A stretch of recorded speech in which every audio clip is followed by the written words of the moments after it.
Hello and welcome to Gardening with Granny. Today we're in our porch. It's a covered porch that has no heat, and it's a great way to segue plants for the outside. These plants that I'm going to be up-potting are those that have been under grow lights in my basement and protected, basically. We've had a fan going so that it got some strengthening, but you can see that they are leaning and they want to be in a better light. And we are now April 6th, and the temperatures are not going to go below 30, and I think it's the prime time.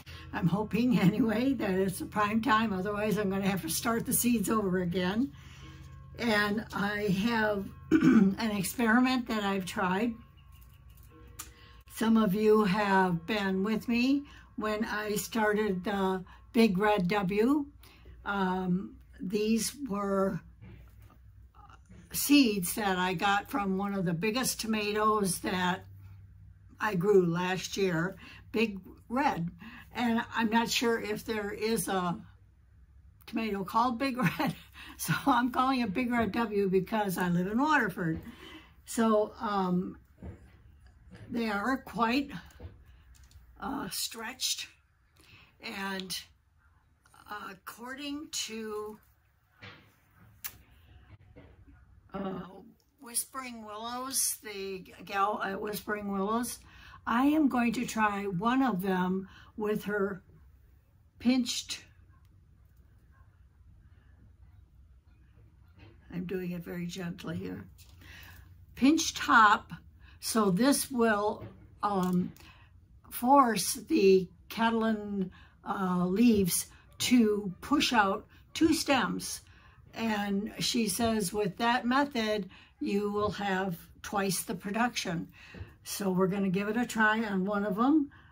This one came with two stems. I'm going to try, or two plants.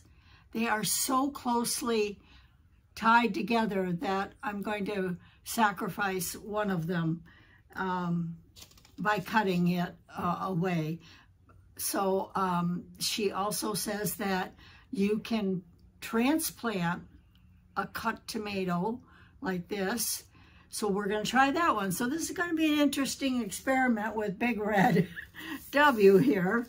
I'm filling my pots just a little bit because I really want to sink this down as far as I can and get, I think that's going to work just great. So I'm going to fill that up.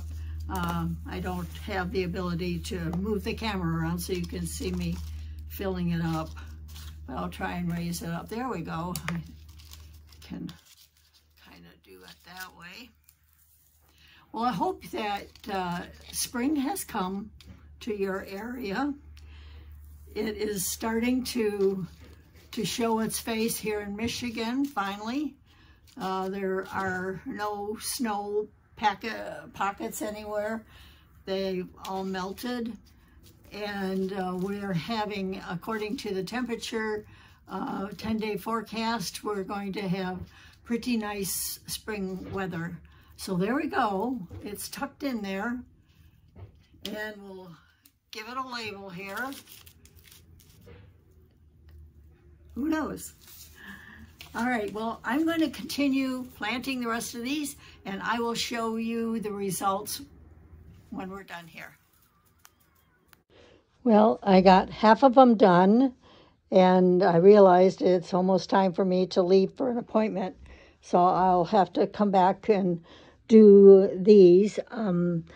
Rose de Bern, Crimson Sprinter, and Manitoba. And I potted up Brandywine Pink, Watermelon Beefsteak, and of course the Big Red W, Mortgage Lifter, And here's the big red W that I cut off and I stuck in the little pot here. So I think I named them all. Yeah, as I go through.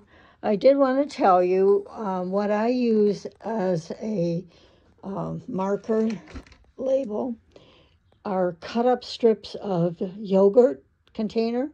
So I cut the bottom off the yogurt container and then I just make slices in the container. And when you have a big container and a small pot, or if you want to fit a dome over it, you can simply cut the label in half and then use that. And then I like to use these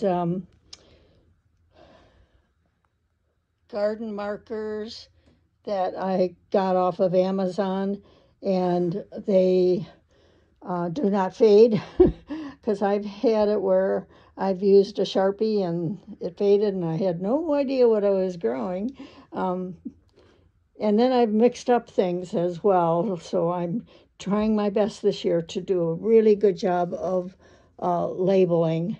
So there's this for now. I hope to come back this afternoon and do some more.